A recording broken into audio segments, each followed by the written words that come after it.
चुनाव आयोग ज्ञानेश कुमार मुश्किल में फंस गए हैं और ज्ञानेश कुमार की मुश्किल अब विपक्ष ने और बढ़ा दी। अभी विपक्ष की तरफ से चुनाव आयोग की प्रेस कॉन्फ्रेंस के बाद लगातार सवाल पूछे जा रहे हैं। यहां तक कि अखिलेश यादव ने हलफनामे मीडिया को सौंप दिए, रिसिप्ट वो भी मीडिया में बांट दिया और बता दिया कि ज्ञानेश कुमार झूठ बोल रहे थे। उन झूठे ज्ञानेश कुमार को अब एक और डर सता रहा है कि विपक्ष अब ला रहा है महाभियोग का प्रस्ताव। याद होगा आपको, पूर्व उपराष्ट्रपति जगदीप धनखड़ के खिलाफ भी महाभियोग का प्रस्ताव लाने की तैयारी विपक्ष की थी, उन्होंने तो इस्तीफा दे दिया। अब क्या ज्ञानेश कुमार अपनी टीम के साथ इस्तीफा देकर रफू चक्कर होंगे? क्या होगा मामला? दरअसल अखिलेश यादव ने निर्वाचन आयोग पर निशाना साधते हुए कहा कि उत्तर प्रदेश में समाजवादी पार्टी ने शपथ पत्र दिए थे, चुनाव आयोग ने कहा नहीं दिए थे।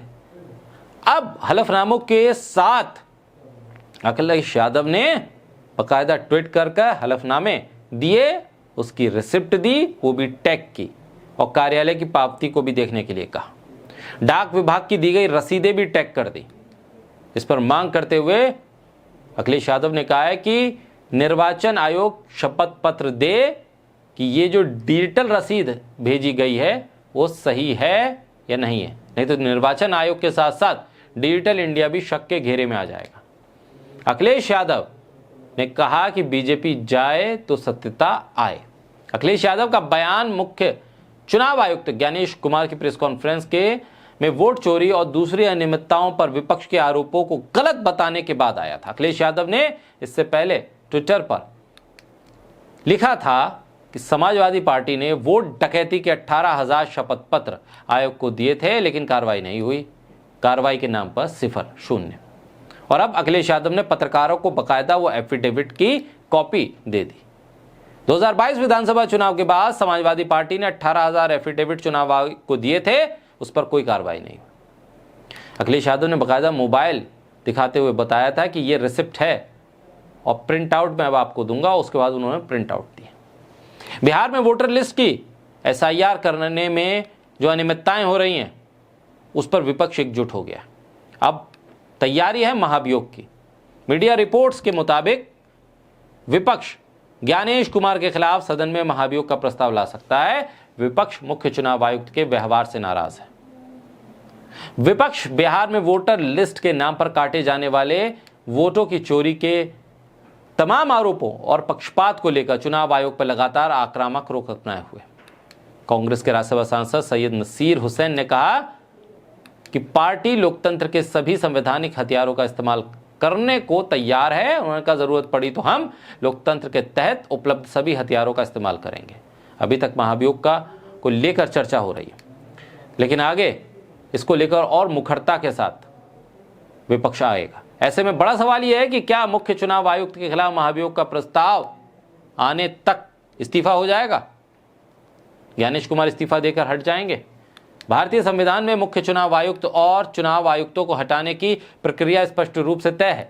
संविधान का अनुच्छेद 324 चुनाव आयोग को स्वतंत्र संस्था का दर्जा देता है।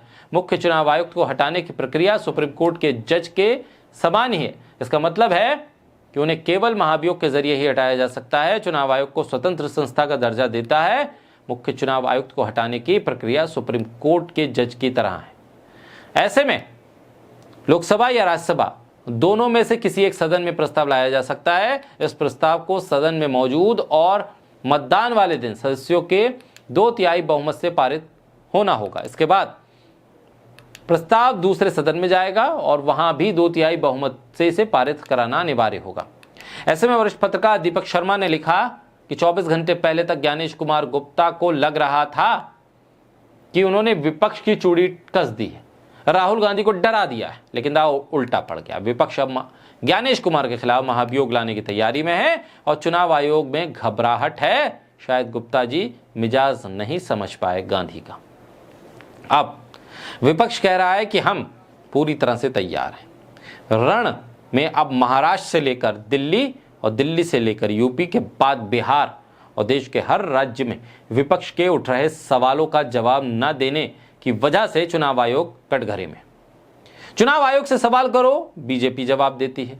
चुनाव आयोग से सवाल करो, मीडिया के एंकर जवाब देते हैं, लेकिन चुनाव आयोग कहीं पर्दे के पीछे छुपा रहता है।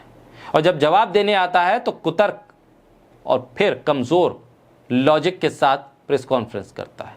ये मानकर करता है कि सामने बैठे लोग बेवकूफ़ हैं। चुनाव लड़ने वाले नेता, विपक्ष के नेता बेवकूफ़ हैं, लेकिन चुनाव आयोग अपने आप को काबिल समझता है और इसीलिए वो उस आईक्यू लेवल तक नहीं पहुंच पाता जिस आईक्यू लेवल पर जाकर बात समझ में आनी चाहिए। इसीलिए तो महुआ मोइत्रा ने भी ज्ञानेश कुमार के आईक्यू लेवल को पर निशाना साधा है। बहरहाल अब ज्ञानेश कुमार को हटाने के लिए विपक्ष तैयार है। क्या करेंगे ज्ञानेश कुमार?